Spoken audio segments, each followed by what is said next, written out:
Welcome to some probability with simple events.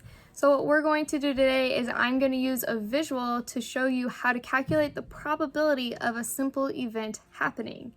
So hopefully you'll catch on and the visual will help, and if not, I will be sad. Today we are going to use markers in order to calculate the probability of which color I would draw out of a bag if I dumped all these markers into a bag and I couldn't see what I was grabbing. So for today I have 10 markers.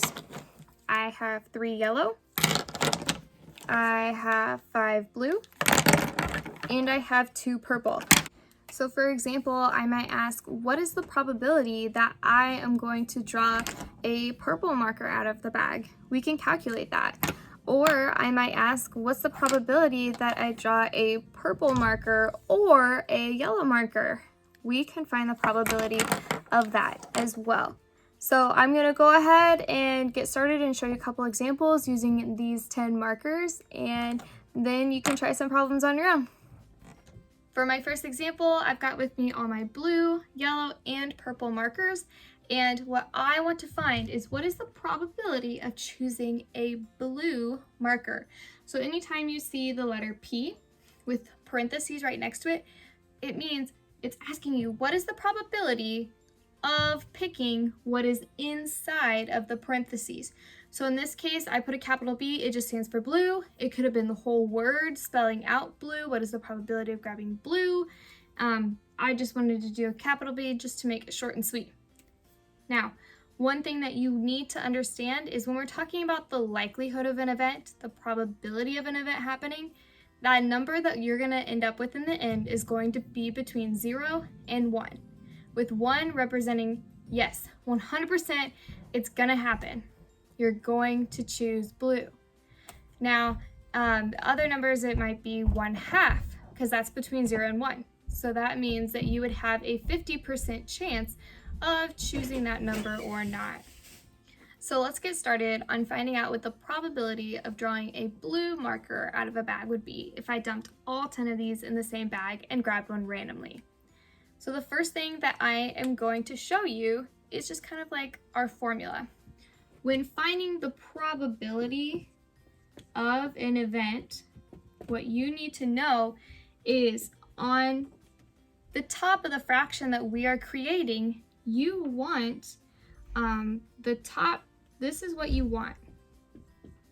In this case, we want blue. The top is what we want, and the bottom is going to represent the total. So in this case, I want blue. How many blue markers do I have? I have 5, if you don't count the one I'm holding in my hand. Now the total would mean the total amount in my bag. In this case, it's going to be 10. So I have the probability of 5/10, which is a number between 0 and 1, so I know I'm on the right track. But when I look at 5/10, I think, okay, I can simplify that further down. Both 5 and 10 are divisible by 5. I'm going to simplify or reduce this fraction and turn it into 1/2. That would be my answer. You can also think about this as 1/2 turned into a percentage would be 50%. My probability is 1 out of 2 that I would draw a blue marker. But you can also think about it as 50% of the time, could draw a blue marker. I've got a 50% chance. So either of those ways is how you could think about it. You know, for every 2 markers I grab out of the bag, one of them will be blue. That's another way to think about it. That's the probability of grabbing that blue marker out of the bag. For my second example, I want to show you what it's like to calculate the probability of grabbing one of 2 colors out of the bag. So in this case, I want to find the probability of grabbing a yellow or blue marker out of the bag. So what we are going to do in this case, we're still going to have the want over the total. But this time, our want is going to be the yellow number plus the amount of the blue. So I have 3 yellow markers, 5 blue markers, so 3 plus 5, those are what I want, over the total, which is 10 markers. I simplify this down. 3 plus 5 gives me 8 over 10. 8 over 10, when I look at that, I know I can reduce or simplify this fraction. They're both divisible by 2. I can cut this down to 4/5.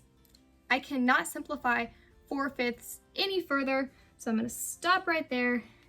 4 out of 5 is the probability in this case, or you can think of it as, I know that 8/10 means 80%.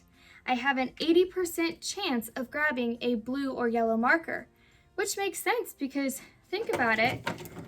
I have so many blue and yellow compared to only 2 purple. If I reach my hand in that bag, yeah, I have a pretty high chance of grabbing one of these colors compared to the purple. So keep in mind, when you get to the end, your answer should be between 0 and 1, and it should make sense. You should be able to think about it and be like, yeah, it makes sense that I'd have an 80% chance of grabbing one of these colors, or a 4 out of 5 chance means if I were to grab 5 markers, 4 of them are going to be yellow or blue. It's going to seem weird at first, but this is just the basics and introduction to using probability, and as you continue to use probability throughout math, it will begin to make more sense of how math like this is used in different careers. I hope probability hasn't been too painful for you today, and as you continue to look at probability, I hope you see how much you can actually visualize it. A lot of examples like this, instead of markers, it might be marbles, a deck of cards, what card you're going to draw out, and also some are like spinners. When you spin that arrow on the spinner, what space is it going to land on?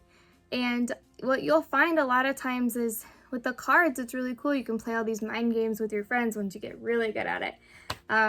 And so I hope that you've kind of enjoyed learning math like this, something different than maybe you're used to. And I hope this will be a good start for you. Good luck!